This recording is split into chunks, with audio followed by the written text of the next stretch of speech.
So this happened about 2 weeks ago, and I've just now reached a point where I can laugh about it. Mostly. My face still twitches when someone says candles. A little background.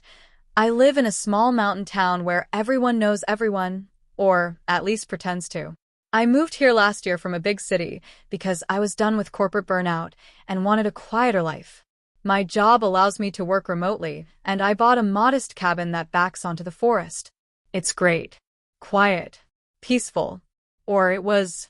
There's a community center that hosts events for locals, stuff like pottery classes, hiking meetups, book clubs, and the infamous monthly full moon potluck, which I had never attended until this fateful day.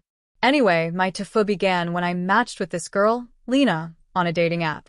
She was outdoorsy, super sweet, and way more attractive than I had any right to expect. We'd been on a few dates, but nothing serious. Still, when she invited me to the full moon potluck, I figured it was a good way to meet more people and show her I could be part of the community. Now, I should have realized something was off when she told me to bring something spiritually nourishing instead of a normal dish. I asked for clarification, and she said anything that feeds the soul. I assumed this was just small-town hippie speak for something healthy or vegetarian, so I brought a quinoa salad and a few tall beeswax candles for ambience. Because why not, right? Wrong. So very wrong. The potluck is held in a clearing near the woods, with wooden benches and picnic tables under strings of fairy lights. It's actually kind of magical.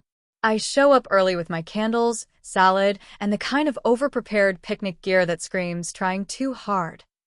I noticed immediately that the vibe was different. Everyone was wearing flowing white clothing or loose earth-toned outfits. There was someone playing an ocarina. No one seemed to be talking above a whisper. A woman named Gaia, not even joking, handed me a sprig of lavender and welcomed me home. I should have left right then. But Lena showed up, glowing like she'd stepped out of a Pinterest vision board, kissed me on the cheek, and whispered, "You're exactly the energy we need tonight." That sentence still haunts me. Things started off normalish. People gathered, talked quietly, and shared weirdly shaped loaves of gluten-free bread. Someone offered me kombucha brewed with moon water, which I pretended to like. Then Lena announced that she had a ceremony planned and asked everyone to gather in a circle. Now here's where I really ***** ed up. She pulled me into the center of the circle with her. I thought this was some kind of cute little welcome the newcomer ritual. So, trying to be funny and play along, I pulled the candles out of my bag, lit them, and placed them in a triangle around us. The crowd gasps. Like actual gasps. Someone muttered, "He knows." Another whispered, "The symbol of the triad." I thought they were messing with me, so I did a dramatic bow and said, "Let the ritual begin." Lena's face went through several emotions in the span of 2 seconds: confusion, horror, something that looked like awe. Before I could say anything else, she turned to the crowd and said, "He's accepted the role." The crowd murmured in agreement. I whispered to Lena, "What role?" She replied, dead serious, "The keeper." That's when a shirtless man wearing nothing but linen pants and a dreamcatcher necklace knelt before me and offered me a bowl of something that smelled like patchouli and despair. I panicked and said, "Thanks, but I'm allergic to whatever this is." Apparently, refusing the bowl is a sign of inner conflict. The group takes this as a cue to begin a cleansing chant. They all start humming and swaying. I'm trapped in the middle of a forest circle, surrounded by candlelight, being serenaded by a cult. But it gets worse. Lena steps forward and says, "Before we release him to the night, I have one question." And then she pulls out a freaking ring box. I swear time froze. I thought I was hallucinating. The ocarina player started playing a slow tune. Someone began tossing flower petals. Lena drops to one knee and says, "Will you walk this path with me, Keeper of Light?" I didn't know what to say. My brain just gave up. I looked around, desperate for an exit. That's when I backed into one of the candles and knocked it over. Onto someone's robe. Cue panic. The robe caught fire instantly. Apparently it was some kind of homemade hemp poly blend. People screamed. Someone yelled, "The fire is part of it," which confused everyone even more. A guy threw a bottle of kombucha at the flames like it was holy water. I tried to help put out the fire, tripped over a root, and headbutted the ocarina guy. He went down, the ocarina broke in half, and he let out the most guttural wail I've ever heard. It echoed off the trees like a banshee shriek. Dogs started barking in the distance. Meanwhile, Lena is on her knees in front of me, tears in her eyes, holding the ring. People are either trying to put out the fire or chanting louder in a confused frenzy. Someone tried to lead me to a stump to ascend. I bolted. I grabbed my salad, don't ask why, ran through the trees, and didn't stop until I reached my car. I could still hear the chanting as I peeled out of the parking lot. I didn't talk to Lena for a few days, hoping she'd forget or maybe think I was a forest spirit who vanished after the cleansing fire. But she texted me. She said she was disappointed but understanding, and that I'd open the way for the next keeper. She then unmatched me. I later learned that the full moon potluck is not just a potluck. It's a ritual gathering for a loosely formed spiritual group that believes in seasonal, energetic transfers and the ascension of chosen guides. The Keeper of Light is apparently an honorary title passed down during the spring equinox. I had no idea I'd walked into a proposal ceremony and cult initiation all at once. Also, I got banned from the community center for reckless energy manifestation. Anyway, I've started going to trivia nights in the next town over. Much safer crowd. If you enjoyed the video, don't forget to leave a like and subscribe to the channel. It helps the content grow and motivates me to create even more great videos. Turn on notifications so you don't miss any new uploads. By the way, I'm curious, when do you usually watch my videos? While working, studying, or just relaxing at home? Let me know in the comments. I'd love to hear from you. Thank you for your support. TIFU by trying to impress my date with a homemade dinner and nearly setting my apartment on fire. A few months ago, I decided I was finally going to ask out this girl I'd been working with for the past year. She was smart, funny, and just the right amount of quirky to pique my interest. We'd been friendly, but I hadn't really had the guts to make a move until one day, she invited me to a team happy hour. After some drinks and light conversation, I decided to take the plunge and ask her out. Surprisingly, she said yes. I was ecstatic. After a few more texts and some back-and-forth plans, we settled on having dinner at my place. Now, I'd like to think of myself as a halfway decent cook. I'm not a chef, but I can put together a meal that doesn't taste like it's been microwaved. I wanted this date to go well, so I was determined to make something impressive. I had this idea. I was going to cook her a fancy 3-course dinner. For the main course, I chose a recipe I found online, a nice steak with roasted vegetables. For dessert, I'd go for something relatively simple but elegant, crème brûlée. And for the starter, I thought a fresh salad with homemade vinaigrette would be just the right touch. I was feeling pretty confident. I'd made steaks before, I could roast vegetables, and I'd watched enough cooking shows to have a vague idea of how to make crème brûlée. How hard could it be? The night of the dinner, I went all out. I set the table with candles, laid out some music, romantic, obviously, and cleaned the apartment from top to bottom. Everything was looking perfect until I started actually cooking. The first hiccup came when I realized I didn't have enough butter for the vegetables. But instead of going to the store because I didn't want to look like I was unprepared, I decided to substitute with olive oil. Simple enough, right? Then, while the vegetables were roasting in the oven, I started on the steaks. I seasoned them, got the pan nice and hot, and laid them in carefully. That's when I made the mistake.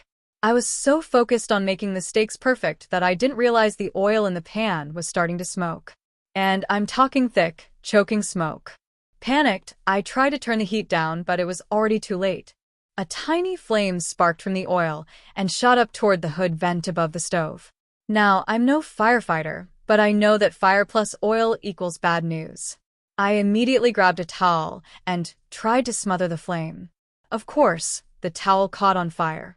I quickly threw it into the sink and started running water over it, all while cursing under my breath. Meanwhile, the fire alarm went off, which only made everything more chaotic. I needed to put out the fire in the pan, but I didn't want to use water on it. I vaguely remembered some cooking show mentioning using salt to extinguish oil fires. So, I grabbed a whole bag of salt, dumped it onto the flames, and hoped for the best. The fire didn't go out. Instead, it sputtered and spat everywhere, creating an even bigger mess. I was getting frantic now. The fire alarm was blaring in my ear, the smell of smoke filled the apartment, and I had a date arriving in less than 20 minutes. What could go wrong? Oh, right. Everything. I ran to the fridge and grabbed some baking soda, hoping that it would help. Luckily, this worked, and the fire finally died down. But the damage was done. The kitchen was covered in black soot, the stove was a mess, and I had nearly destroyed my favorite pan. At this point, I figured I'd have to abandon the steak idea altogether. But the salad was fine, right? I tossed the lettuce into a bowl, but when I went to pour the homemade vinaigrette, I realized I had somehow ruined it by using way too much vinegar. It was a sour, vinegary disaster. I tried to salvage it with some extra olive oil, but it only made the flavor worse. At least the salad wasn't on fire. So, the plan was simple now. I was going to get takeout and pretend I made it myself. I called the restaurant and ordered the exact same dish I had planned to cook, steak with roasted vegetables. I even threw in a crème brûlée for dessert to cover all my bases. But here's the kicker, I didn't think about the timing. I had about 10 minutes to get everything set up before she arrived. I quickly tidied up what I could, set the table, and tried to act casual. But the place smelled like smoke, my hair was frazzled from stress, and I couldn't shake the feeling that everything was doomed. When she finally arrived, I greeted her with a nervous smile and immediately offered her a drink. I was trying to act confident, but I could see her eyes darting around, taking in the smoky air and the odd, still slightly blackened oven. I told her that I was experimenting with some new flavors, but she didn't seem too convinced. I went to grab the homemade steak and veggies, but to my horror, the restaurant had messed up the order. Instead of the steak, they gave me chicken. Now, I had to figure out how to turn this disaster into something that didn't scream. I totally failed. I quickly told her, "Oh, I decided to change things up a bit. Chicken, you know? Something light and fresh." She seemed like she bought it, but I was dying inside. The conversation was awkward, and I couldn't stop thinking about the fire that had nearly consumed my kitchen. After a few minutes, I offered the crème brûlée for dessert, hoping it would redeem the evening. I went to crack the top of the crème brûlée with the little spoon, only to find it was completely soupy. The restaurant had either undercooked it or messed up in some other way. It was like eating cold, custard-flavored soup. The look on her face was polite, but it was clear she was just trying to make the best of it. To top it all off, when I walked her to the door at the end of the night, I gave her a hug and promptly knocked over a lamp. She laughed awkwardly, and I could tell she was trying to make it seem like the night hadn't been a total disaster. We said our goodbyes, and I never heard from her again.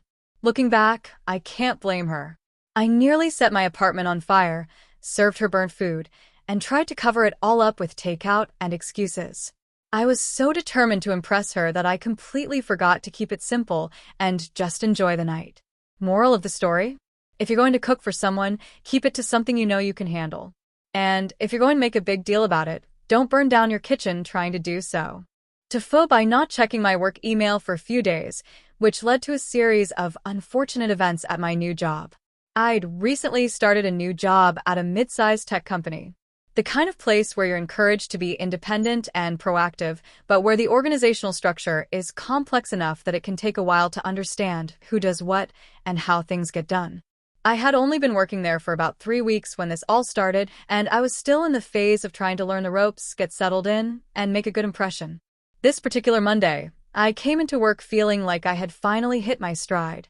I'd gotten through the first 2 weeks of onboarding, survived a few team meetings without saying something too embarrassing, and actually started contributing to some of the smaller projects. I was starting to feel comfortable in the new role, and for the first time since I joined, I actually felt like I was managing my workload pretty well. The only thing I hadn't quite adjusted to yet was checking my work email regularly. To be fair, I was given a lot of onboarding material and new hire paperwork in my first week. I spent the majority of my time getting acquainted with everything, reading company policies, reviewing my job description, learning about internal tools, and just figuring out the general flow of things. It was a lot of information to take in, and I got into the habit of checking my email just a couple of times a day, mainly to look for anything super urgent or specific to my role. I figured that as long as nothing critical came up, I could always respond within 24 hours. I mean, who doesn't have a lot of emails to deal with at a tech company, right? On this particular Monday, I didn't check my email until around 11 a.m. I grabbed my coffee, sat down at my desk, and finally opened up Outlook. As I scrolled through the usual spam and newsletters, I came across an email that caught my eye. It was from my boss, let's call him John. The subject line read, "Urgent. Presentation for client meeting, today." My heart sank. I opened the email and saw that it was sent around 8 a.m. The message was brief but to the point. "Hi, my name.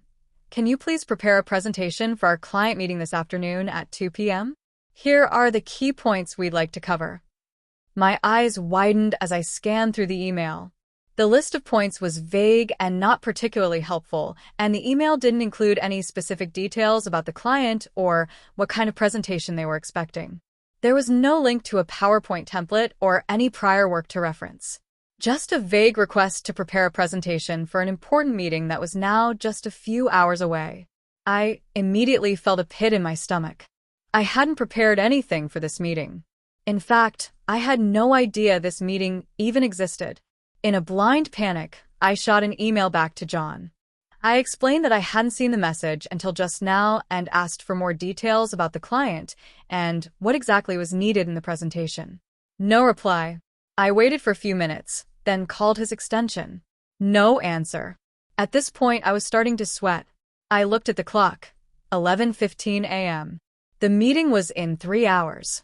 I had nothing. I decided to take matters into my own hands and started researching the client online, digging through any materials I could find on our company's shared drive.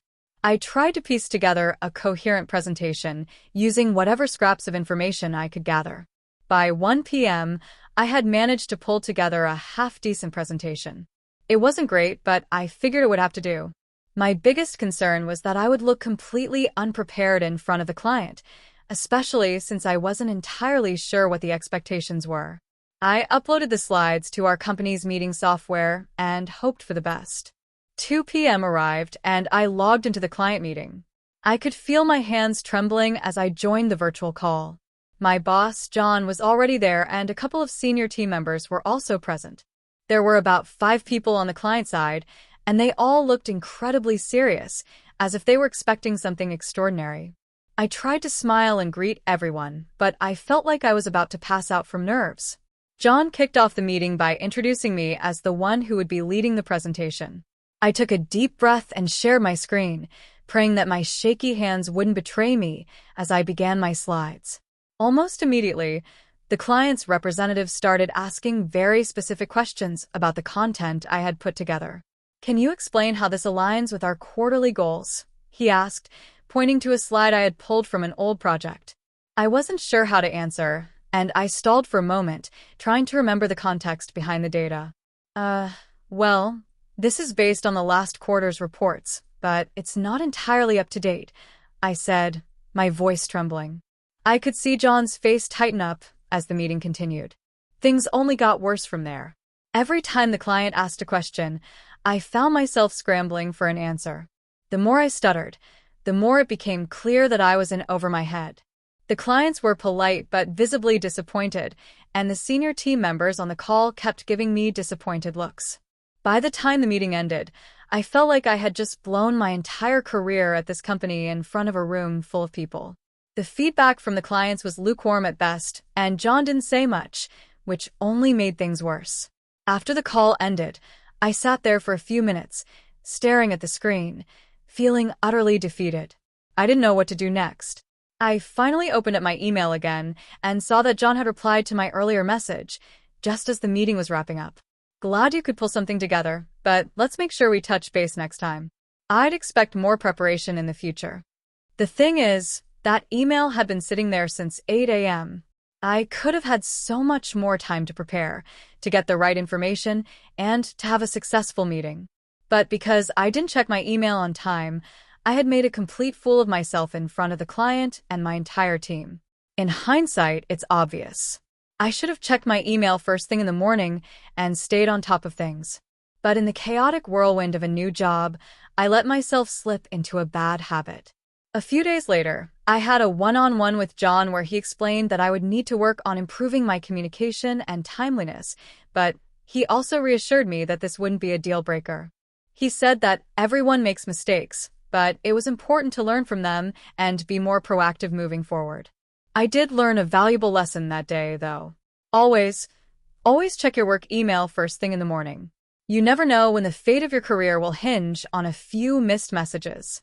TIFU by accidentally creating a personalized playlist that was so inappropriate it ruined a date, a friendship, and my reputation at work. I've always been the type to overthink things, especially when it comes to social situations.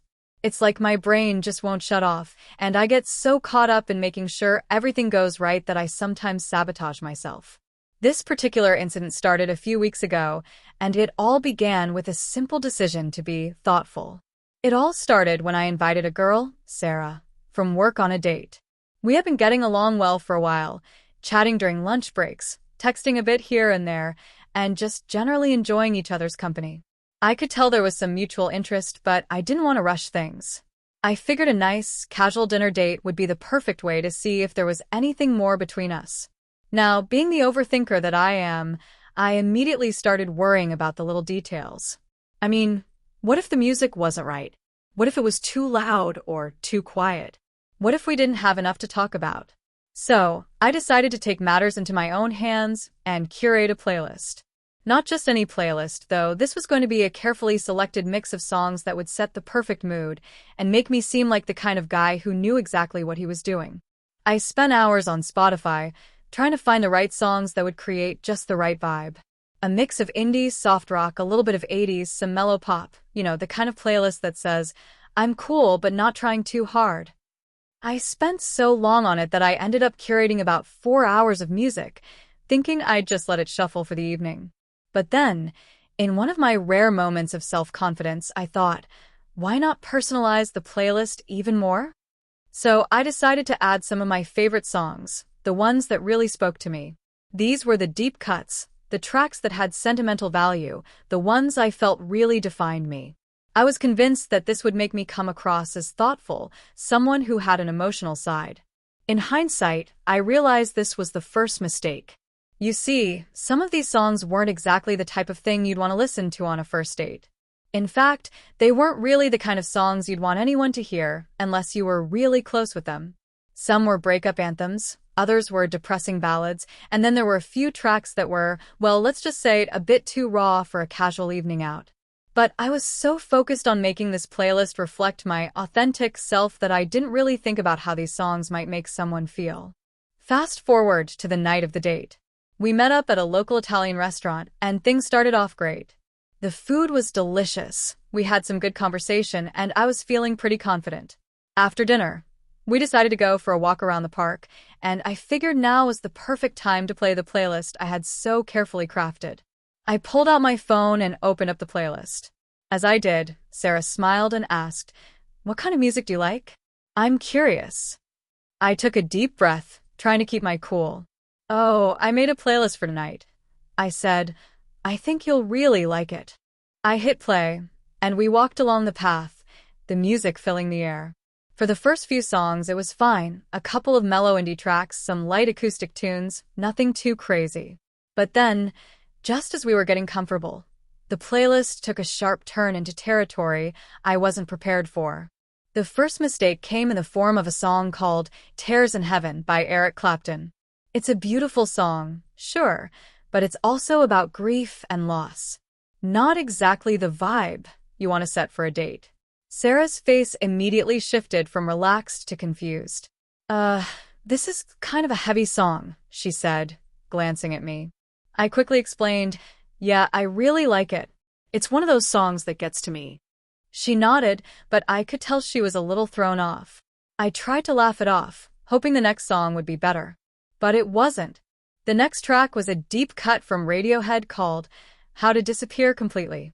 For those of you who know the song, it's haunting and emotionally intense, the kind of song that makes you feel like you're slowly fading away. I saw Sarah glance at me again, clearly unsettled. Okay, she said, her tone shifting from curiosity to concern. This is interesting. Is this kind of your vibe, like all the time? I could feel my face turning red.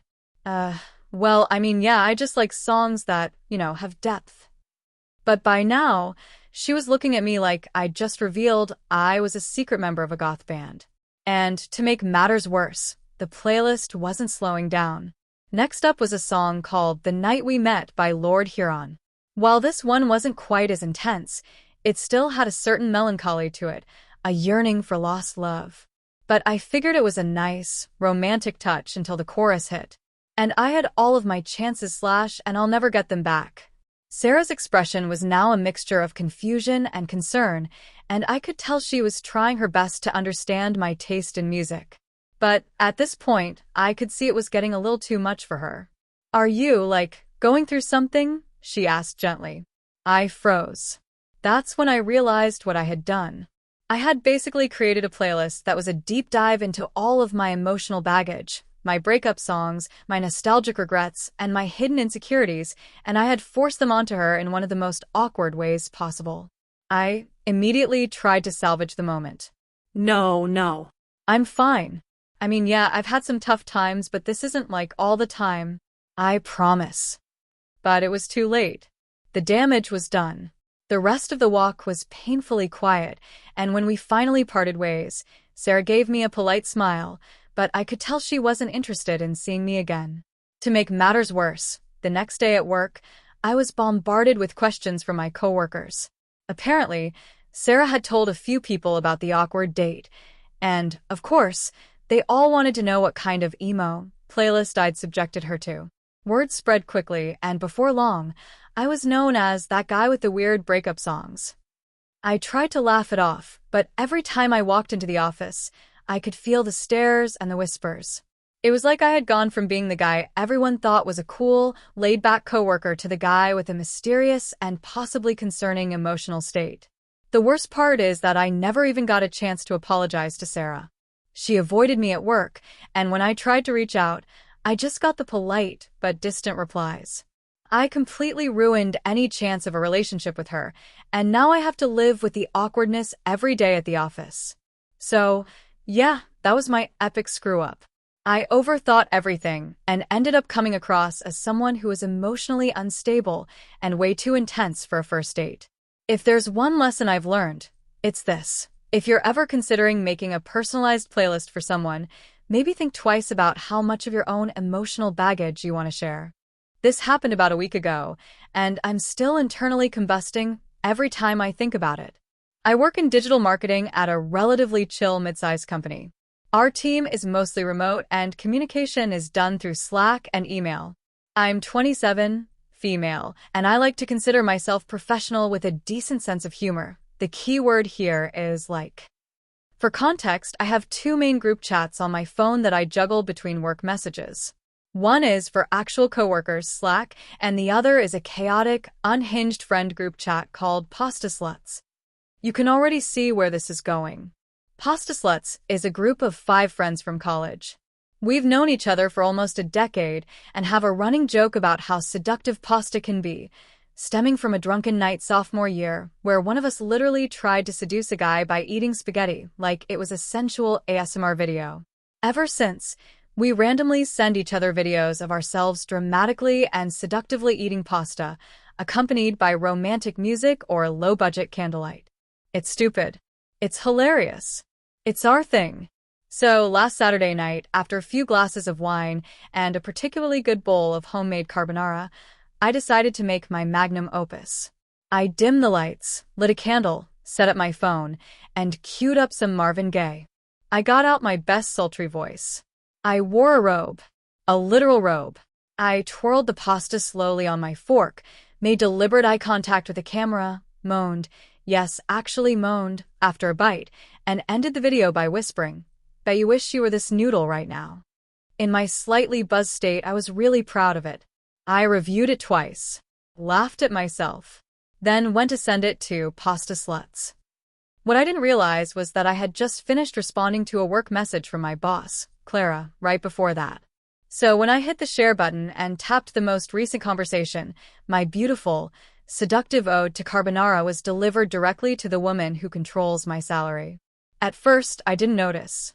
I just went about my night, smug in my pasta sex goddess glory.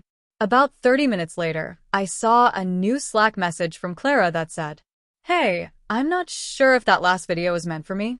Cue the full body shutdown.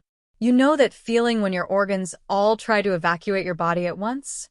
Yeah, that. I opened Slack. The video was there, staring me in the face like an HR lawsuit. I couldn't unsend it. I couldn't delete it. I couldn't even edit the message, because Slack on mobile is garbage when it comes to media. I panicked. I genuinely considered quitting on the spot. Like, I was actually Googling how to fake your own death convincingly. After 5 minutes of just staring into the abyss of my own stupidity, I typed, "Oh my God, I'm so sorry. That was 1000% not meant for you. I have a very weird inside joke group with my friends about pasta, and that was meant for them. Please disregard. Forever. I want to die." She didn't reply for what felt like hours, actually about 10 minutes. Then she responded with, "LOL, that might be the strangest wrong message I've ever received, but honestly, 10 tenths fork twirl. Let's just pretend it never happened. I'll never look at carbonara the same again," faced with tears of joy. Okay. So, She wasn't mad. She wasn't calling HR. She complimented the fork twirl, which, credit where credit is due, was pretty elegant. But even with her gracious response, I felt a part of my soul retreat into a dark corner to live in permanent exile. Monday rolls around, and I jump into our weekly Zoom meeting trying to act normal, like I hadn't sent softcore pasta erotica to my boss. Everything's fine for about 10 minutes. Then Clara says, while going through team updates, "And if anyone else wants to submit pasta appreciation videos, the bar has been set pretty high." The whole team laughs. people are confused. I laugh like it's the first time I've ever heard a joke. I think one person, Sam from UX, figured out what happened based on the way he immediately turned off his camera because he was wheezing so hard. Since then, pasta has become a code word on the team. People are dropping it in Slack casually. "Great job on the client deck. Seriously, pasta level effort. Let's noodle on this idea later." I'm dying inside, but at least it's not malicious. Just pure, undiluted chaos. I've gone from being the quiet one who makes good reports to pasta girl, which is something. To add insult to injury, I told my friends what happened. Instead of comforting me, they immediately changed our group chat name to HR violation. One of them even made a meme of me holding a fork with a caption, "When you're serving looks and linguine." So now I live in pasta infamy. I've triple-checked my recipient list before sending anything. I no longer eat pasta near my phone. And I'm trying to convince myself that this will all blow over eventually. It probably won't. But at least I didn't get fired. TIFU by faking an injury to skip a wedding and accidentally becoming a local hero. This happened about a month ago, and I'm still getting texts from people in my hometown like I'm a damn legend, but it all started with me being lazy and trying to get out of going to a wedding I didn't want to attend. I don't think I've ever experienced such a fast-moving avalanche of chaos in my life. So, here's some context. I'm a 29-year-old dude with a decent tech job, working remotely. My cousin, let's call him Kyle, was getting married in our hometown, a smallish city about 3 hours away from where I live now. I love my family, but Kyle is the type of guy who peaked in high school, drinks Monster Energy like water, and unironically refers to women as females. We're not close. His fiancée, now wife, is a bridezilla who once screamed at a waitress for putting lemon in her water. I really didn't want to go, but it was a big family event, and my mom was guilt-tripping me hard. I had already used the "I have work" excuse too many times, so I panicked and came up with something new. I told my family that I had recently sprained my ankle helping a neighbor move a couch. Even limped during a video call with my mom. She was full of concern. I figured if I kept it up, I'd be off the hook. Now, you'd think I'd just chill that weekend and enjoy my free time, right? But no. My dumbass decides I'm going to treat myself to a movie at this small, indie theater across town. It's a single-screen place that plays old films, and they were doing a Blade Runner double feature. I couldn't resist. I Uber there to keep the lie consistent. I even brought an old ankle wrap and wore it loosely under my pants just in case I ran into someone I knew. I didn't think that was even remotely possible. So I'm posted up at the theater, popcorn in hand, enjoying the hell out of Blade Runner when, about halfway through the first movie, the screen goes black. Lights on. A guy in a theater polo comes out and tells us all to calmly evacuate. No panic, just a weird, chill tone that made it seem like a drill. Outside, people are grumbling, checking their watches. Someone says they smelled smoke in the bathroom. I figure okay, whatever, probably just a false alarm. We're all standing on the sidewalk and I'm leaning against a bench, trying to remember if I paused my sourdough starter back home. I didn't, it exploded later, but that's another story. And then we hear shouting. From around the corner comes this teenage kid, maybe 17, screaming, "My brother's stuck in the bathroom." The theater worker is already calling 911, but the kid is hysterical, saying his brother went in before the alarm and hasn't come out. People start crowding around. I should have stayed out of it. Should have let the firefighters handle it. But for some reason, maybe because I'm a dumbass with something to prove, I ask the kid which bathroom. He points. The fire alarm is still going, but no actual fire truck has arrived yet. Everyone else is just watching, hesitating. I limp my fake injured ass around to the side entrance, and to my surprise, the door is wide open. No flames, just a haze of smoke and that acrid burn electrical smell. I cover my mouth with my shirt and yell, "Anyone in here?" Faint coughing, then a voice says, "Help," from inside the men's room. I go in.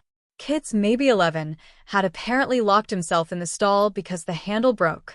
The smoke is coming from an electrical box nearby that's sparking, nothing huge yet, but real enough to scare him into thinking he was going to die. I kick the door open, adrenaline is wild, grab the kid, and hobble and drag us both outside like it's a scene from a disaster movie. Everyone cheers. I'm coughing like crazy, eyes watering. An EMT checks us both out. Kid's fine, just scared. His brother's crying, hugging him, thanking me over and over. Someone took a video. That video made it to Facebook. And then the local news. Next day, I wake up to about 30 texts. My aunt sent me a clip from the news. Local man heroically rescues child from fire at historic West End Theater. My name's in the lower third. They cropped the video so I look super dramatic, carrying this kid with a look of grim determination and a fake ankle injury. I was totally milking for sympathy. But here's the kicker. My mom saw it. She calls me in tears, saying she had no idea I was in that much pain and still went out to help the community. She's telling the whole extended family how proud she is. My uncle texts me, calling me Captain Courage. Kyle, the cousin whose wedding I skipped, posts the video and captions it, "My cousin's a hero, like we're best buds." Even the bride comments with, "Wow, maybe we should have invited him to speak at the wedding." I couldn't say a damn word. If I admitted I lied, I'd go from hero to heel faster than you can say sprained ankle.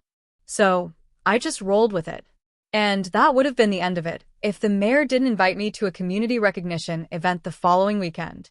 That's how I ended up sitting in a folding chair at a park, still faking the limp, receiving a certificate of heroism from the city, next to a woman who rescued a dog from a frozen lake and a guy who ran a literacy program for inmates.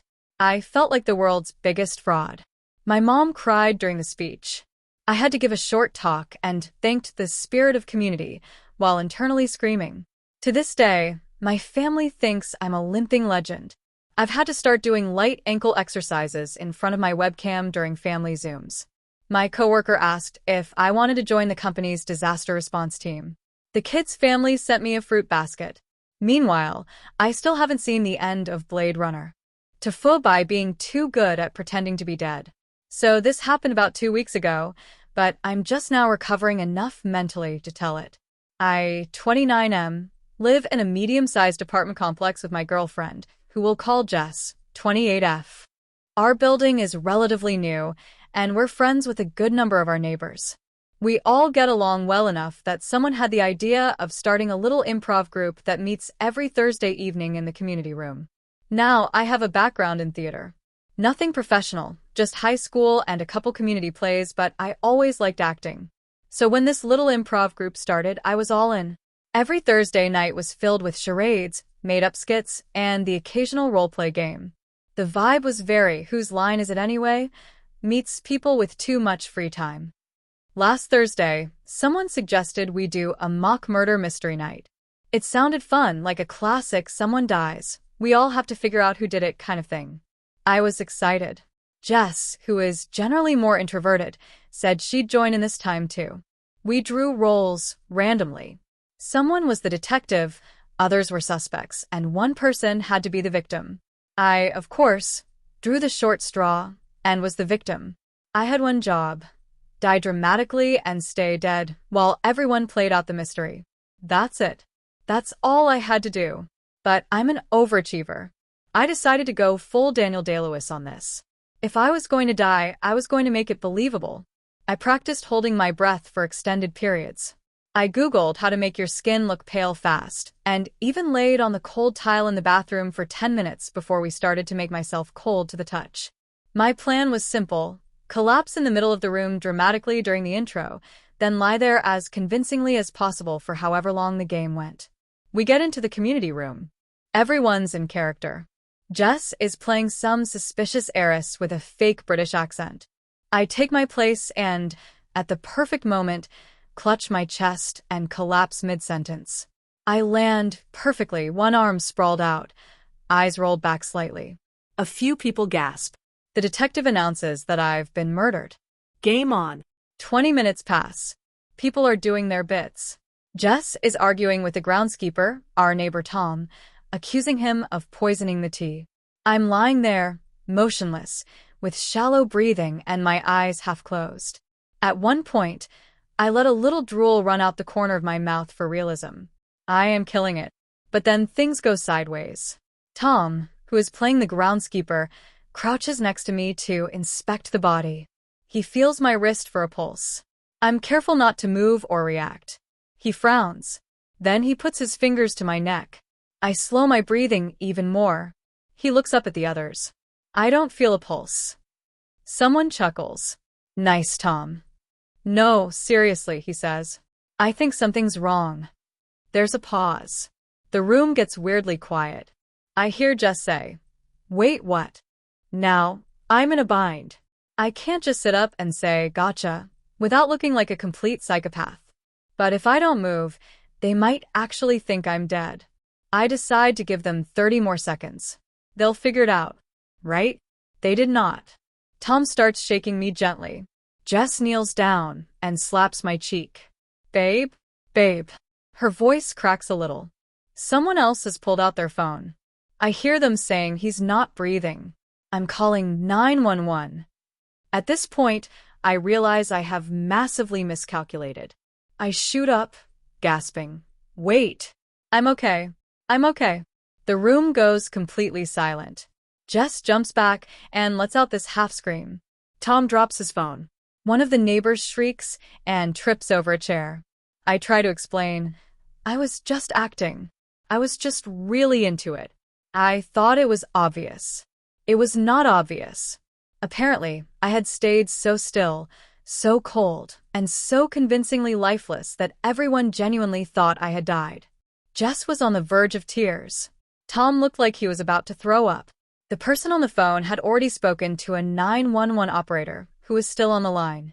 Long story short, I had to get on the phone and explain to the operator that I had faked my death as part of a community improv game, and no, I was not actually in cardiac arrest. The operator was silent for a solid 5 seconds before saying, "Please do not do that again," and hung up. The paramedics still showed up. Protocol or something. They had to check me out just to be sure. Nothing says I screwed up quite like getting your vitals taken while your girlfriend paces angrily nearby muttering, "What is wrong with you?" under her breath. The improv group has unofficially been disbanded. Jess hasn't spoken much about it since, except to say, "You ever do anything that stupid again, I'm donating your body to science while you're still using it." Honestly, fair. Anyway, that's how I almost got put in a body bag for being too committed to the bit. TIFU by going to my girlfriend's family reunion without realizing who her cousin was. So this happened a couple of months ago, but I've only just started to fully process how bad it was. My girlfriend, let's call her Emma, and I have been dating for about a year. We're both 27, things were going really well, and this past summer she invited me to her family reunion at her grandparents' lake house. I'd met her parents and younger brother before, but this was going to be the first time meeting the extended family. I was nervous, of course, but she reassured me they were all super chill, especially her cousins, who she was closest with. It's a weekend-long thing. Bonfires, boats, barbecues, beer. Sounded perfect. I clear my schedule, and we drive 4 hours out into the woods to this beautiful lakeside property that looks like it came straight out of a Pinterest board. I meet her grandparents, her aunt and uncle, her little cousins running around screaming in floaties, and about a dozen 20-something cousins, and their significant others. Everyone is surprisingly friendly and welcoming. Then I see her. Let's call her Sierra. Sierra is standing by the dock, talking to a few people, drink in hand, sundress swaying in the breeze, and for a second I freeze because I know her face. Not from Instagram. Not from meeting her at a party. No. I know her because we matched on Tinder almost a year and a half ago, right before I met Emma. And it was not just a match. Sierra and I had a very brief, chaotic history. We matched. We chatted. We met for drinks that same night. One thing led to another, and we ended up back at her place. Great night. No regrets. The next morning, we had coffee, laughed, and agreed it was a fun one-time thing. Except, the next weekend, she invited me over again. Then again. Then we started texting daily. I started thinking, okay, maybe this could be something. But then she ghosted me. No warning. No explanation. Full vanish. After a couple of weeks of no contact, I moved on. No hard feelings, really. I figured it was just one of those weird modern dating flameouts. Then, 3 months later, I met Emma. Completely different vibe. Real connection. Everything felt easy with her. Fast forward to the reunion. I'm standing there, holding a solo cup, staring at Sierra like I've seen a ghost. She hasn't seen me yet. I whisper to Emma, "Hey, who's that by the dock?" Oh. That's Sierra, my cousin. You'll love her. She's wild. Wild. Yeah. You could say that. I panic. My brain is screaming. Asterisk abort mission. Retreat. Fake an allergic reaction to pine. Asterisk, but it's too late. Sierra turns. Our eyes meet. And in that half second, her expression morphs from casual to wide-eyed recognition. She knows exactly who I am. Her mouth opens just a little like she's about to say something, then she composes herself and smiles that high stranger smile. Emma drags me over to introduce us. Sierra, this is my boyfriend I've been telling you about. And Sierra, this goddamn champion of social warfare, keeps her cool and goes, "Oh wow, so nice to finally meet you." I nearly choke on my drink. The next few hours are a blur. I try to stay glued to Emma, but at some point Sierra and I end up in the kitchen alone while grabbing more ice. She leans in and whispers, "Small world." Huh? I just nod like an idiot. Yeah, super small. Then she hits me with, "Don't worry. I'm not going to say anything." I thank her. I tell her I had no idea they were related. She smirks and says, "I figured." Cool. We're good. I think maybe I can survive this weekend. I was wrong. Later that night, everyone's drinking around the fire pit. People are sharing stories about most embarrassing college moments and worst dates ever. The vibe is chaotic but fun. Someone asks Sierra to tell the story of her craziest Tinder date. I immediately feel my soul leave my body. Sierra goes, "Oh God. Okay. So, a while ago, I matched with this guy. Super hot. Seemed normal. We meet for drinks, we vibe. He comes over. We hook up. All good, right?" The whole group is laughing and egging her on. Emma is giggling next to me, totally oblivious. I'm trying to look normal while dying inside. Sierra continues. So we keep seeing each other for a bit. But then he gets kind of weird. Like, one day he tells me he's getting serious vibes and starts asking if I see a future together. I panicked and ghosted. Everyone is losing it laughing. Emma's like, "Oh my God, that's awful." And Sierra just shrugs and says, I wasn't ready for all that. No hard feelings, right? And she looks right at me. The laughter keeps going, but now I'm sweating bullets. I can't tell if anyone picked up on it. Probably not. I laugh along and pray this is the end of it. The next day, we're out on the lake. I'm trying to enjoy myself, but I keep getting these subtle glances from Sierra. Not mean. Not threatening. Just amused. Like she knows she's got a loaded gun, and I don't know if the safety is on. It all explodes during dinner. Emma's grandfather, sweet old guy, does this thing where he goes around the table and asks everyone how they met their significant other. It's a tradition. Very cute. When it gets to me, I start telling the story of how Emma and I met at a bookstore during a trivia night. Everyone's awing. Then Sierra, from across the table, goes, Wait, was that before or after your whole Tinder phase? Silence. Everyone turns to look at me. Emma tilts her head. I scramble. Before. Sierra raises an eyebrow. Really? Huh. I guess time flies. Emma's mom goes, Oh, Sierra, leave him alone, and laughs. But Emma is staring at me like a puzzle she suddenly doesn't quite understand. That night, in bed, she asks, Hey, did you and Sierra ever, know each other before this weekend? I panic again and blurt out, We matched on Tinder forever ago. One date. Nothing happened. Technically not a lie, right? She goes quiet, then says, Okay, and rolls over. But the next morning she's cold. You took the last slice of pizza, and I will never forgive you, cold. We drive back in silence. A few days later, she asks again. I confess everything, the real story, and beg her to believe I had no idea Sierra was her cousin. Emma believes me, kind of. We're still together, but she definitely keeps her distance from Sierra now, and the story still comes up whenever we argue about anything, like it's Exhibit A in my bad judgment file. Anyway, that's how I accidentally slept with my girlfriend's cousin, and then got roasted for it in front of her entire family. Thanks for coming to my emotional TED Talk. Hey, friends! If you enjoy this content, don't forget to like the video and share your thoughts in the comments. We really want to know what you like, and what can be improved. What do you think of the video? Are there any topics you'd like to see in future videos? Your feedback really helps us get better. Thanks for being with us. TIFU by getting involved in what I thought was just a wholesome online antique rug auction, but turned out to be a front for an international art smuggling operation. So, I've recently moved into a new apartment and got it in my head that I needed a vintage Persian rug to tie the room together.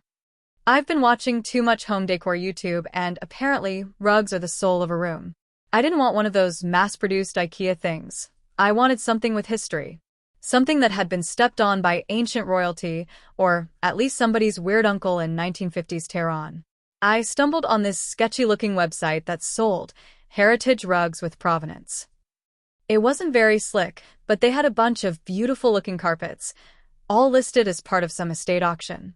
The prices were oddly reasonable for what they were claiming, like $600 for a 19th-century hand-knotted Tabriz silk rug.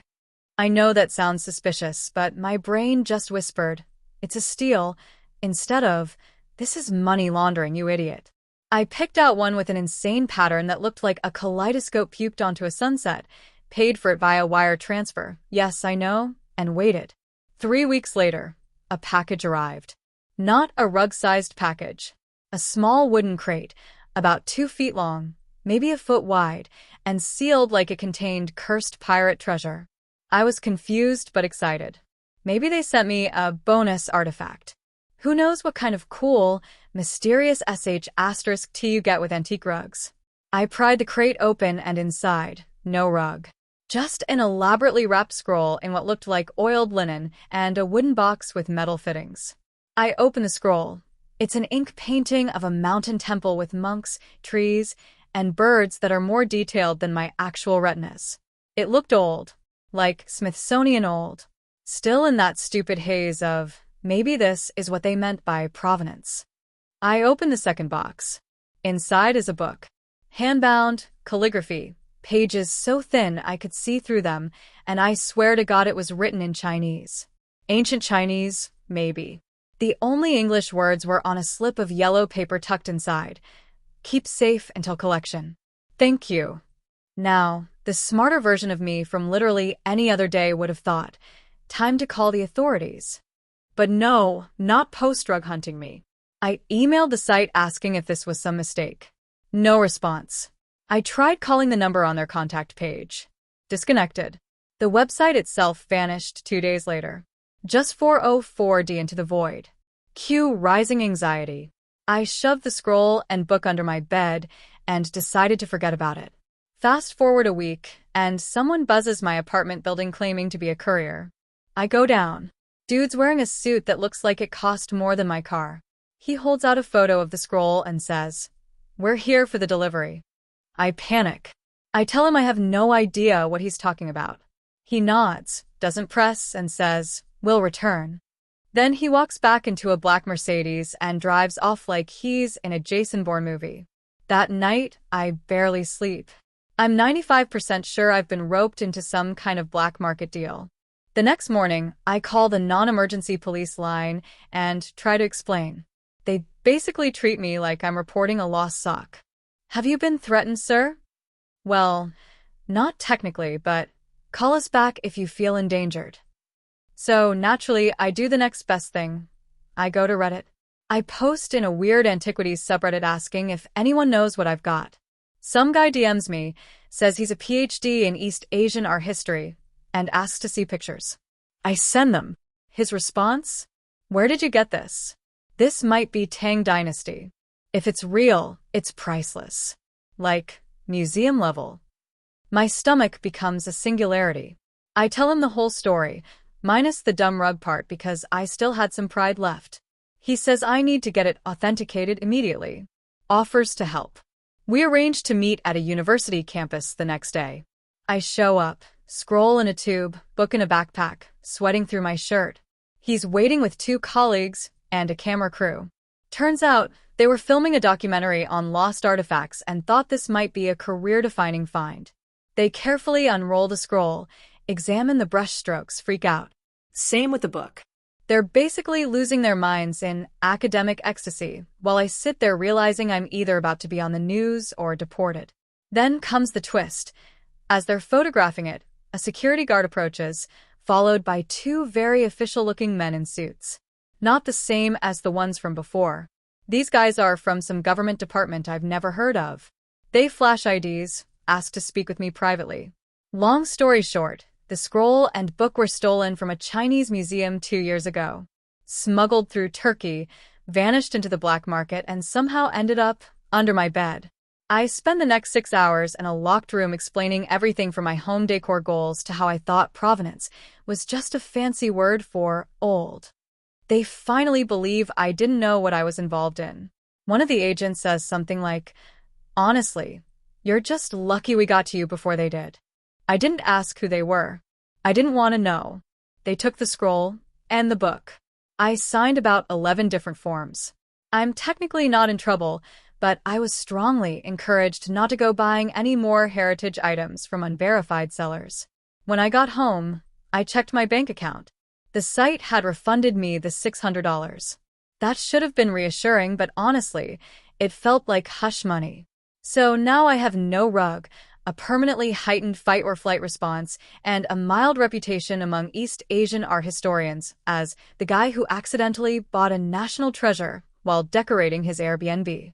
I also bought a very plain, machine-made rug from Target. It ties the room together just fine. So this happened last weekend, and I still feel like I'm living in some twisted Netflix drama. I, 28M, have been dating this amazing woman, Sarah, 26F, for about 5 months. Things have been going great, and she recently mentioned she wanted to meet my family. I'm pretty close to them: mom, dad, younger sister Emily, 24, and my grandma.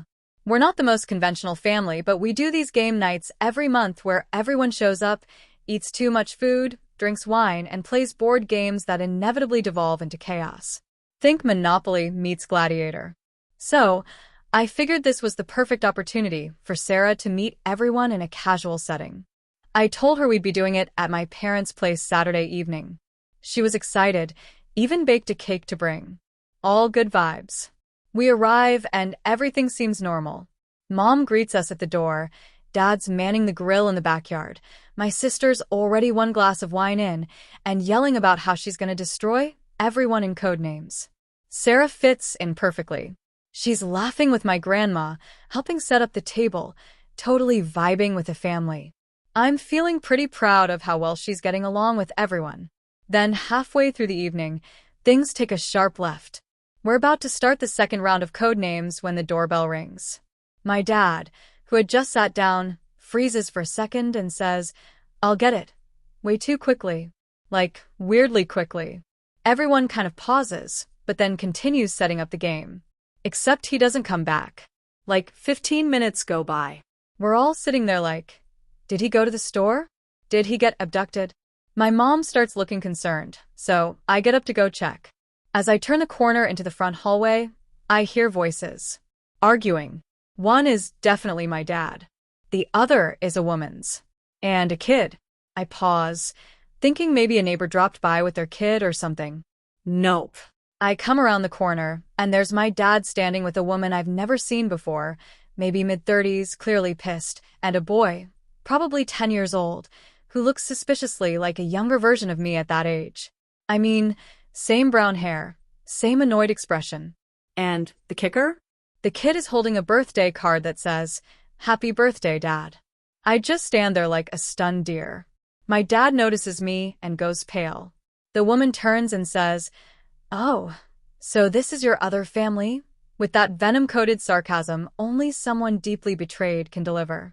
My brain is struggling to process. Other? Family? Then she turns to me and says, "You must be my name. I've heard all about you. You're the older son." My soul leaves my body. At this point, my mom comes to see what's taking so long, and it's like a nuclear bomb went off in the entryway. She sees the woman, sees the kid, looks at my dad, and just whispers, "You didn't." Turns out, my dad has been living a double life for over a decade.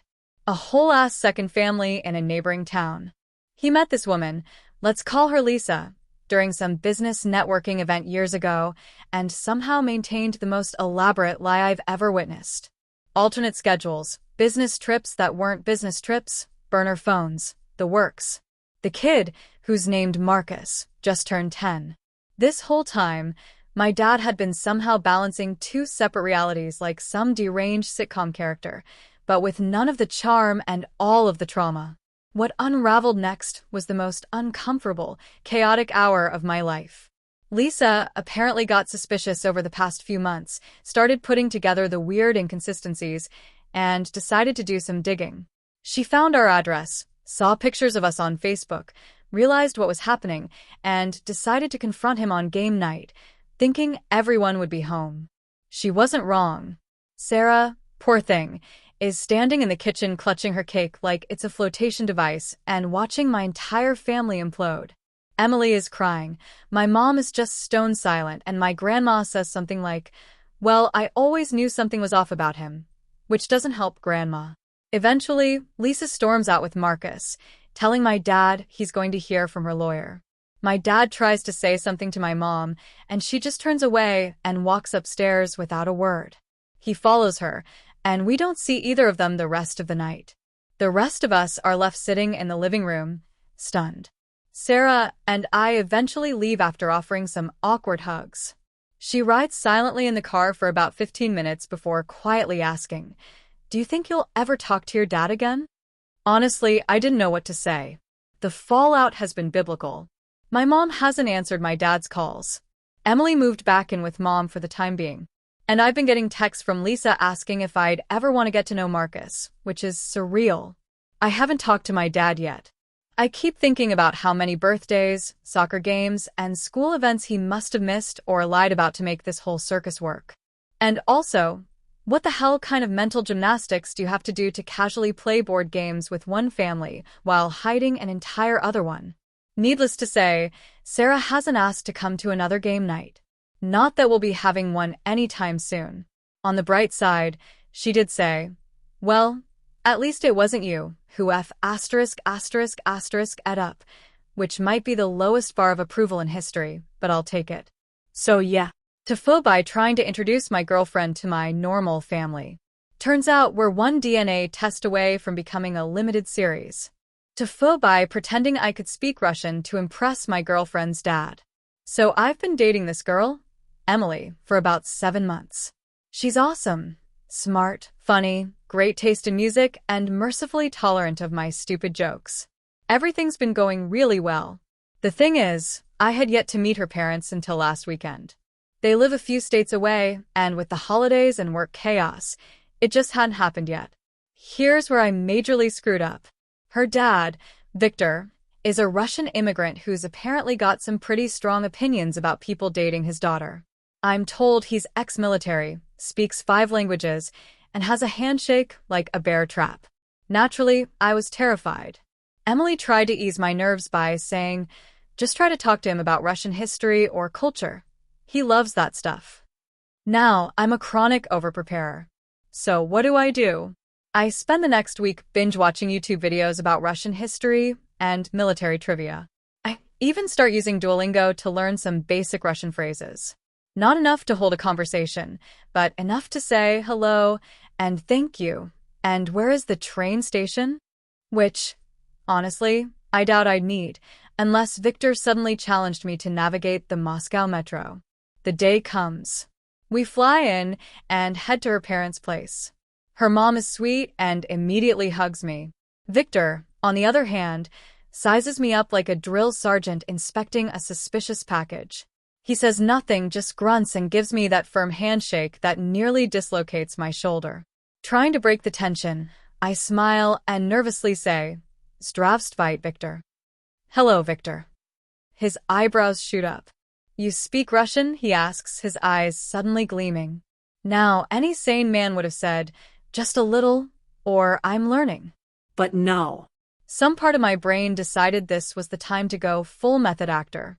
I said, "Da, я говорю по-русски." Yes, I speak Russian. A pause. Then Victor breaks into a wide grin and shouts something in Russian that I absolutely do not understand. It sounds like "Otlikno," followed by a barrage of rapid-fire syllables. I nod like an idiot, smile, and laugh as if he's just told a great joke. And then it begins. He launches into a full conversation, all in Russian. I catch a few words: military, Moscow, winter, maybe tank. But for the most part, it's total gibberish to me. I panic. I nod. I say yes way too often. I even throw in a few words I remember from Duolingo, like koshka, cat, which made absolutely no sense in context, but he just kept going, totally delighted. Emily is standing behind him, her eyes wide with disbelief, silently mouthing, "What are you doing?" I can't answer. I'm in too deep. Over dinner, Victor insists I sit next to him. He starts quizzing me. I know because he gestures with a knife and fork like he's conducting a game show, and I catch the occasional "Kak tibia zovit?" What's your name? I manage that one, but he follows up with more complex stuff.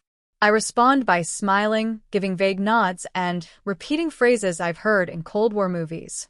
At one point, he says something, and everyone at the table laughs. I assume it's a joke and laugh too, only to realize a second later that it was a question. He looks confused. Emily glares at me like she wants to kill me. Then comes the disaster.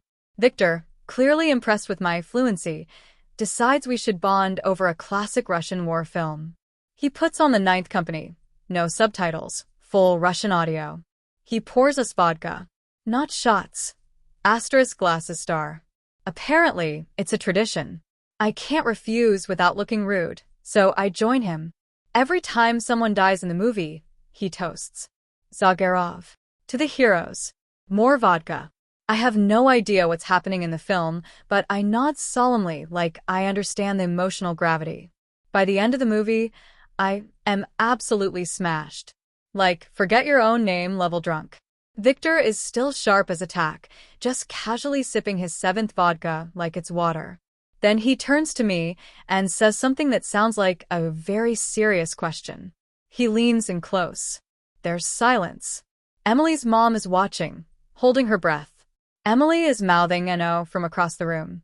I panic. I say the only Russian phrase that comes to mind. Yelyabli okashki. There is dead silence. Victor blinks. You love cats? He asks in English. I nod solemnly. Very much. He squints at me. Then leans back, takes a slow sip of vodka, and says in English, You do not speak Russian. I'm caught. The jig is up. I consider pretending to pass out, but my body beats me to it. I slump sideways on the couch and promptly vomit all over Victor's antique rug. Emily screams. Her mom runs for towels. Victor just stands there, arms crossed, looking at me like I'm the worst human being alive. The next morning, I wake up on the guest bed, my head pounding like a drumline. Emily walks in, throws me a Gatorade, and says, You're apologizing for everything. Which I did. To his credit, Victor eventually forgave me. Turns out he respected the hustle in a weird way. He said, You are idiot, but brave idiot. We've since bonded over chess. He obliterates me every time, and he's now teaching me actual Russian. Slowly. With a lot of mockery. Moral of the story. Don't fake fluency in a language to impress your girlfriend's ex-Spetsnaz dad. Especially if vodka and war films are involved. TIFU by being too honest on a date with a girl I really liked and accidentally confessing to a crime I didn't know was technically a crime. Let me preface this by saying I'm not a bad person. I'm just a guy who overthinks, underthinks, and then panic thinks all at once. So when I matched with Emily, not her real name, on a dating app a few weeks ago, I was determined not to screw it up. She's smart, funny, insanely pretty, and into weird niche documentaries like me. A unicorn. I was nervous from the start. Our first few messages were smooth.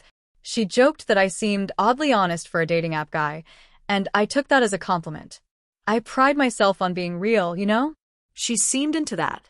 So, we agreed to meet for dinner at this quirky little Italian place downtown. Cozy lighting, exposed brick, the kind of place where you either fall in love or cry into your lasagna. The first 45 minutes were perfect. We talked about our favorite conspiracy theories, hers. Birds aren't real, mine. Mattress stores are money laundering fronts. Debated pineapple on pizza. She's pro, I'm neutral, and shared awkward middle school stories. Then she asked me about the weirdest thing I've ever done that I wouldn't tell most people. Now, I don't know what kind of emotional math I was doing in my brain, but I figured this was my moment to prove just how open and genuine I was. So I leaned in a little, like I was about to share state secrets, and I told her about the deer incident. Back in college, my roommate and I were driving back from a concert at like 2 a.m. on some back road in the middle of nowhere. Suddenly, a deer jumps out and bam, we hit it. We were both okay, but the deer, not so much. We got out, panicked, and then realized it wasn't totally dead. It was just lying there twitching and looking at us like, why? My roommate was like, we can't just leave it suffering, and I, in my infinite 20-year-old wisdom, said, okay, I'll take care of it. So, I did what any emotionally underdeveloped suburban kid who once watched Revenant and thought he understood wilderness ethics would do. I found a tire iron in the trunk and I helped the deer pass on. The issue was right after that, another car came down the road. We panicked. I tossed the tire iron into the woods. We dragged the deer off the road and played it cool. The guy stopped, asked if we were okay, and we lied and said it had just happened and we'd already called animal control. He drove off. We left shortly after, too shaken to think straight. I finished telling this story to Emily, expecting, I don't know, impressed horror? A nod of, wow, that's dark but compassionate. What I got instead was her staring at me like I'd just admitted to cannibalism. Wait, she said, blinking. You beat a deer to death in the middle of the night and then hid the evidence? That sounded worse out loud than it did in my head. I mean, I was trying to be humane, I said quickly. It was suffering. And we didn't hide the evidence. We just didn't want to explain it to a stranger who might call the cops. She put her fork down. You know that's illegal, right? What? You can't just euthanize wildlife. It's considered animal cruelty or something unless you're a vet or a licensed professional. Cue my internal organs collectively puckering. I tried to laugh it off. It was like 10 years ago. But she wasn't laughing. She looked around like someone might have heard us. Jesus. You're lucky that guy didn't report your plates. At that point, the vibe was dead. Like, deer on the side of the road dead. We muddled through the rest of the dinner with her being polite but distant. No more talk of conspiracy theories. Just a long, awkward dessert where I learned she doesn't even like tiramisu. Who doesn't like tiramisu? The night ended with a stiff hug and take care. No text the next day. Nothing. I'd bombed it. Hard. Here's the kicker though. I couldn't let it go. So in a moment of late-night anxiety and poor judgment, I Googled the legality of what I did. And guess what? She was right. In my state, it's a Class A misdemeanor to knowingly and intentionally dispatch wildlife without a permit or proper cause. Turns out emotional panic and a vague sense of mercy is not a proper cause. There were even a few local news articles about people getting charged for less. I spiraled. I imagined cops knocking on my door. I imagined my mugshot under a headline like, "Man confesses to deer slaying during Tinder date." I called my old roommate at 1 a.m., and he just laughed for 5 minutes straight before saying, "Dude, you're fine. That deer's bones have been mulch for a decade." But still, the anxiety wouldn't go away. Because this wasn't just a bad date. It was a bad date where I basically incriminated myself over spaghetti. And the worst part? I really liked her. Like, the kind of like where you imagine meeting her parents and making pancakes on Sundays and watching terrible documentaries on flat earthers together. And now she thinks I'm a deer murderer. So yeah. I haven't heard from her since, and I don't blame her. I've also scrubbed every similar story from my brain in case someone else asks me about the weirdest thing I've ever done. From now on, it's gonna be something safe and boring like, once I accidentally washed my jeans with a Tide Pod still inside and wore soap-splotched pants for a week. Much less emotionally scarring. Moral of the story? Sometimes honesty isn't the best policy. Sometimes, just say you used to collect rocks or something. So this happened last weekend, and I'm only now coming to terms with how absolutely deranged it was. A little backstory first. I, 29M, recently moved back to my hometown after nearly a decade away. New job, new apartment, that whole reinvention thing. I was feeling nostalgic and decided to reconnect with some people I'd drifted away from, especially my childhood best friend, Ryan. Ryan and I were thick as thieves in high school, one of those friendships where you basically live at each other's house, know each other's locker combos, and have an entire language of inside jokes. But we fell out of touch when I moved out for college. I always meant to hit him up, but life happened. Anyway, last week I was scrolling Facebook, I know, ancient tech, and saw that Ryan had posted for the first time in forever. It was a photo of a sunset with some poetic caption, but more importantly, I realized he still lived in town. I clicked through his profile, saw he'd gotten married, had a kid, and seemed to be doing well. Feeling impulsive, I shot him a message. "Hey man, back in town. Would love to catch up, coffee or beer on me." Surprisingly, he responded pretty quickly. He said he'd love to see me and asked if I was free Saturday afternoon. I said absolutely, and he sent me an address and said 2 p.m., just come in when you get there. I didn't think twice about how vague that was. I assumed it was his house. Maybe a backyard hangout or something chill. Saturday rolls around. I dress decently, jeans and a button-up. I grab a 6-pack of local craft beer to be polite, hop in my car and drive over. The neighborhood is unfamiliar, but nice. I find the address and pull up to this big, well-kept house. Lots of cars parked along the street. I think, wow, must be a small get-together, maybe his kid's birthday or something? I walk up, beer in hand, and open the front door as instructed. That's when I immediately feel the icy breath of, "You F it up, ***, crawl up my spine." The room is dead silent. Everyone is dressed in black. Somber faces. A huge portrait of an elderly woman surrounded by candles and flowers dominates the living room. The air smells faintly of lilies and grief. And there I am, smiling, holding a 6-pack, looking like I'm about to ask if they've got room for beer pong. Every pair of eyes turns to me. Time dilates. I'm standing in a black hole of judgment. Before I can even form words, a middle-aged woman starts crying harder. A guy in the back whispers something to someone, and I see them shaking their head. I freeze. Then, like a miracle, I spot Ryan, older, bearded, wearing a black dress shirt, standing near the kitchen with a glass of water. His eyes widen when he sees me, like he just remembered I existed. He quickly walks over and whispers through gritted teeth, "Dude, what the F **** are you doing here?" I'm so shocked I just stammer. "You told me to come at 2?" He looks mortified. "I thought I messaged you back to reschedule. This is my wife's grandmother's funeral. I want to die. Actually, no, I want to vanish, implode, cease." I look down at the beer in my hand and realize the label says happy ending. I nearly vomit from sheer embarrassment. I thought this was a hangout. I mumble, realizing I am now actively ruining a sacred moment for an entire extended family. "I'll explain later," Ryan hisses.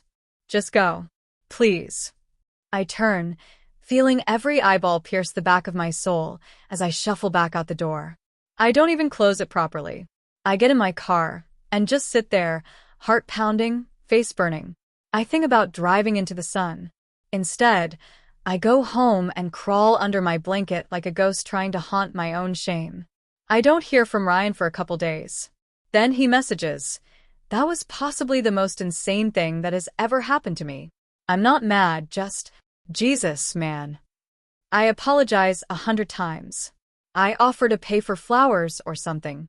He says it's okay, but I probably shouldn't try to drop by uninvited ever again. To this day, I still don't understand how I missed the reschedule message. Maybe it didn't send. Maybe I was so hyped to reconnect that I skipped reading carefully. Maybe the Facebook algorithm conspired to ruin me.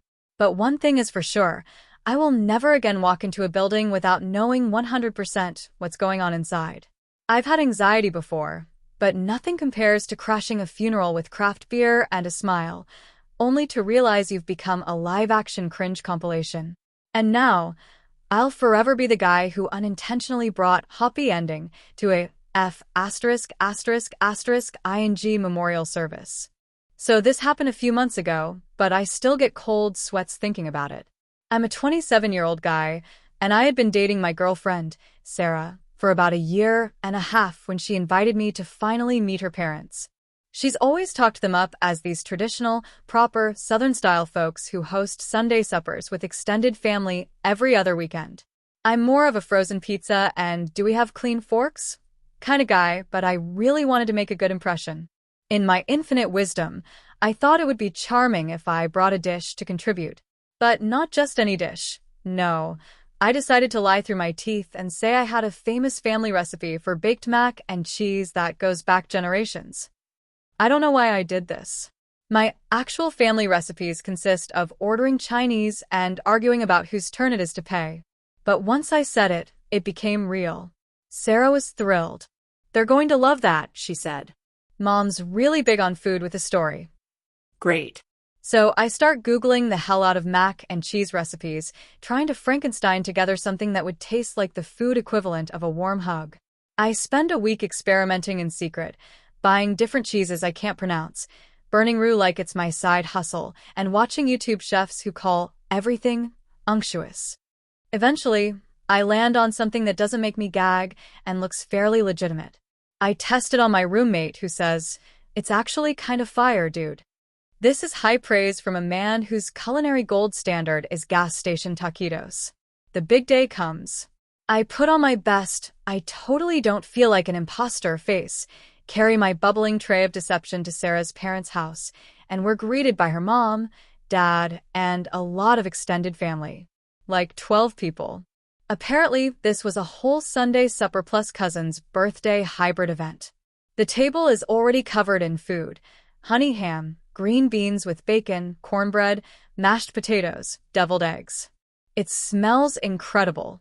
My mac and cheese goes in the center, and Sarah's mom lights up when I say, "Family recipe." She smiles and says, "Oh, we love traditional recipes. Can't wait to try it." We all sit. Plates start circulating. People dig in. And then it happens. The first sign of trouble is the silence. It's not a respectful silence. It's the kind of silence that hits when someone realizes they might be chewing on a mistake. Her uncle is the first to speak. He says, "This is interesting." That's it. No follow-up. Then her cousin makes a face like he's just remembered a trauma and goes, "Is this cinnamon?" Yes. There was cinnamon.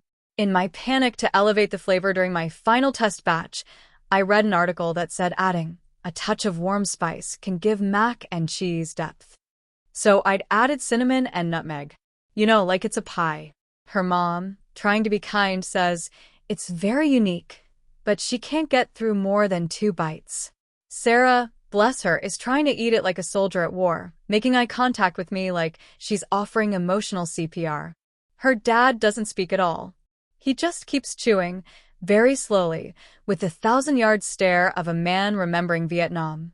Then, the toddler cousin actually spits it out onto his plate and announces, "It's yucky." Which, honestly, was the most accurate review. But the worst part, the absolute soul-destroying cherry on top, was when Sarah's mom says, "So, what's the story behind this recipe?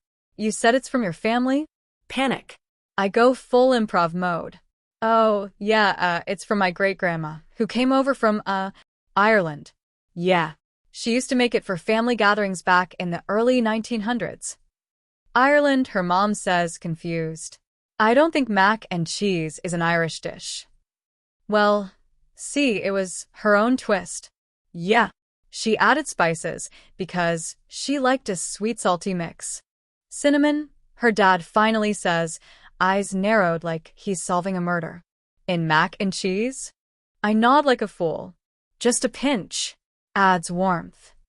There is an awkward silence that lasts forever, and then someone thankfully changes the subject. I want to crawl into the oven and turn it to 450. The rest of the meal passes without further comment on the mac and cheese. Sarah's mom kindly wraps it up for the road, but I know that tray hit the trash can 5 minutes after we left. On the drive home, Sarah finally breaks into laughter. Not a little giggle, full-on, can't breathe, mascara running laughter. She says, "Why didn't you just make normal mac and cheese?" I admit the truth, that I was trying to impress her family, that I wanted to seem like I had some sort of wholesome culinary heritage. She just shakes her head and says, "Next time, just bring ice cream." The punchline? Her mom texted Sarah the next day with a polite thank you and added, "Tell him next time, he can just bring soda." No pressure. So now I am the legend of this spiced mac and cheese at Sunday suppers. Apparently her uncle has taken to calling it dessert pasta. Sarah still brings it up when she wants to tease me. And the worst part? I still have a half-used container of nutmeg in my pantry, sitting there like a tiny bottle of shame. So this happened last weekend, and I've just now regained enough dignity to speak about it. I was invited to a wedding, my coworker's cousin, which is exactly the kind of invite you get when you're not quite a friend, but you once helped them move a couch, and they feel mildly indebted to you. I didn't know anyone besides my coworker, but the wedding was in a fancy old estate with those cathedral ceilings and chandeliers that look like they could kill 5 people if they fell. The whole thing screamed asterisk. I'm expensive, but rustic. Asterisk. I get there early, and while people are milling around drinking mimosas and trying not to sweat through their linen shirts, I spot a beautiful grand piano near the bar. It's glossy, black, probably worth more than my car, and clearly not just a decoration. There's sheet music on it, and a little sign that says live music by Julian. But no Julian in sight. I don't know what possessed me, but I had a drink in my hand and some champagne confidence in my veins, so I wandered over and sat down on the bench, just to look cool, Like, asterisk, oh yeah, I'm just a casual guy who appreciates classical instruments and probably knows what an arpeggio is. Asterisk, the crowd didn't care, but this one older lady walking past smiled and said, "Are you the pianist?" And instead of correcting her like a normal, honest man, I said, "Yeah, I'll be playing later." Boom. That was the moment I sealed my fate. You see, I don't play the piano.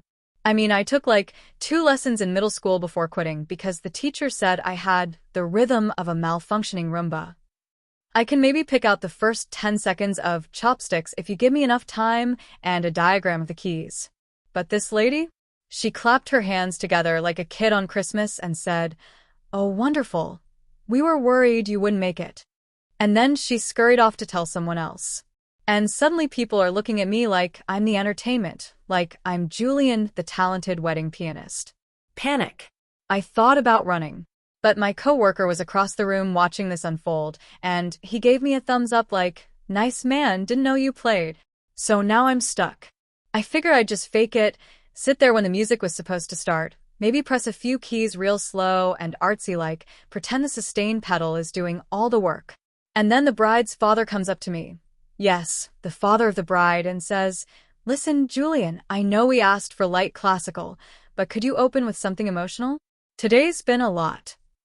And he claps me on the shoulder, tears in his eyes, and walks off. Now I'm sweating. My drink is gone. My soul is slowly leaving my body. And then the wedding planner tells everyone to be seated. It's starting. The bride is literally behind a curtain, and I'm sitting at this grand piano, expected to provide the soundtrack to the happiest moment of this couple's life. There is no escape.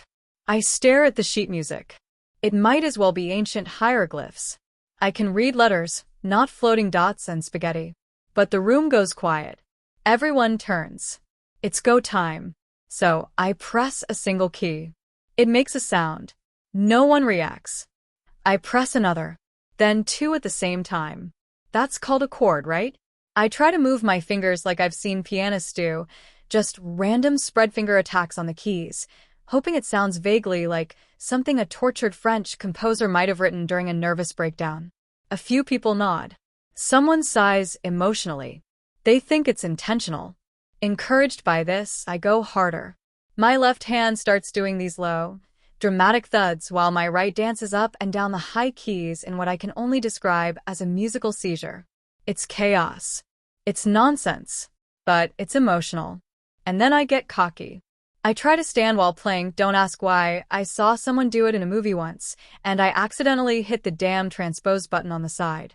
Suddenly, everything I play is an octave too high, and it sounds like I've summoned a haunted circus calliope. The bride appears at the top of the aisle. I panic. I slam a cluster of keys in what I hoped would be dramatic punctuation, but instead sounds like a car crash in a music store. I try to recover, but my hands are sweaty and I accidentally elbow the metronome switch. So now there's a loud click, click, click blaring through the speakers at 120 BPM. People are glancing around, confused. The officiant looks at me like, "What the hell is this?" And then the real Julian arrives. He's out of breath, carrying his suit jacket, and freezes when he sees me at the piano.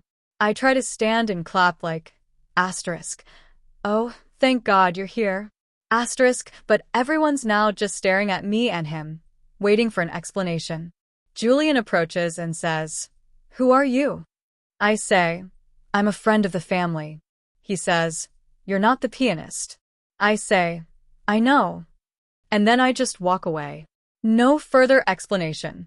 I leave the bench, step down the aisle past the confused guests, and walk straight out the side door. I didn't even stay for the reception. I Ubered home in complete silence, deleted the group chat, and have since avoided all contact with that coworker. He texted me once saying, "Dude, what the hell was that?" And I replied, "Performance art." I've now been sent 3 different videos of my performance, each with worse audio quality and increasing numbers of laughing emojis. One was uploaded to TikTok with a caption, "When the wedding pianist turns into the Phantom of the Opera mid-ceremony."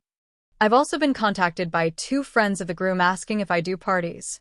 I said yes, because apparently I'm a pianist now. TIFU by letting my overactive imagination, Reddit sleuthing skills, and an unfortunate llama situation turn me into a divorced man with a criminal record, and a story too stupid to make up.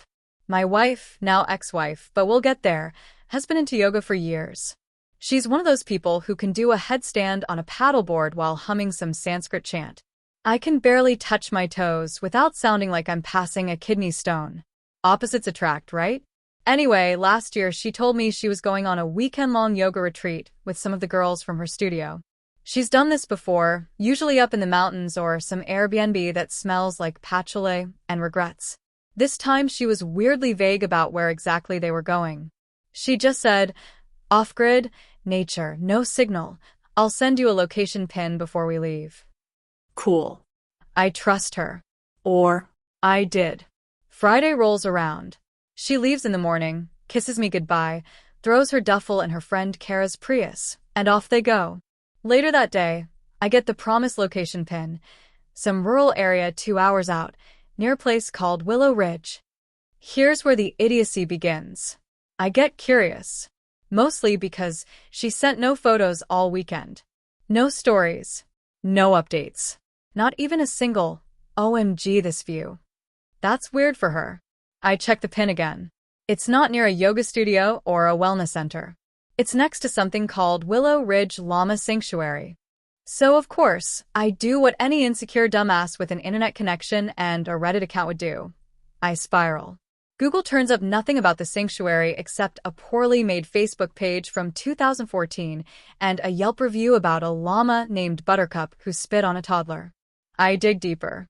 I find a Reddit thread where someone mentions that Willow Ridge used to be a code name for a swingers meetup spot. I'm not even sure if it's true, but my brain just ran with it. All weekend I stew. I try calling her Saturday. No answer. Text? Nothing. Meanwhile, my imagination is staging full-blown orgies in the woods with candles and llama-themed masks. Sunday night rolls around. Still no contact. I'm half drunk, emotionally dehydrated, and one true crime podcast away from losing my mind. I decide I need to know. I need proof. So I get in my car. I drive 2 hours to Willow Ridge. It's pitch black, 11:30 p.m. I park down the road, throw on a hoodie like some dollar store ninja, and sneak toward the pin location. I cross a wooden fence and immediately realize I'm in the middle of a farm. There are, in fact, llamas. They are not graceful, peaceful animals like you might imagine. They are terrifying, beady-eyed demons that hum at you menacingly. I step in something squishy that definitely isn't mud, but I press on. I spot a small wooden building with lights on. Voices. Female voices. My heart is pounding. I crawl up to the window like a raccoon and peek inside. There they are. My wife, her yoga friends, a teacher who looks like Gandalf in spandex, and a circle of, well, normal people. They are drinking tea. One is knitting. There is zero nudity, zero swinging. Just a bunch of people doing breath work and discussing inner light. I breathe a huge sigh of relief. Too loud, apparently, because the next thing I know, I get tackled from behind. hard. Turns out llama sanctuaries have night security. And that security is a 73-year-old ex-Marine named Don, who can still bench press a grown man. I go down face first into a pile of llama poop, screaming something like, "I'm just looking for my wife," which, in hindsight, sounds very kidnapping adjacent. Within minutes, there are lights, yelling, and my wife appears in her pajamas, absolutely horrified. Not horrified like, "Oh no, you caught me," but more like, "What the hell are you doing at a llama farm at midnight?" Police arrive. Yes, real cops. Because apparently, wandering around private property at night in a hoodie near a bunch of women ticks several legal boxes. I get cuffed. My wife is explaining between sobs that I'm her husband, and I'm trying to say something about Reddit and orgies, which isn't helping. They let me go after confirming my identity, and after the llama sanctuary agrees not to press charges. I still got a fine for trespassing. Dawn offered me a wet wipe and a very disappointed shake of the head. The car ride back was silent. When we got home, she went to bed in the guest room. She filed for divorce 2 weeks later. Said it wasn't the first time I let paranoia and bad judgment screw things up. She wasn't wrong. There were signs, and this just broke the camel's back. Or the llamas. Now I live in a one-bedroom apartment that smells like sadness and microwave burritos.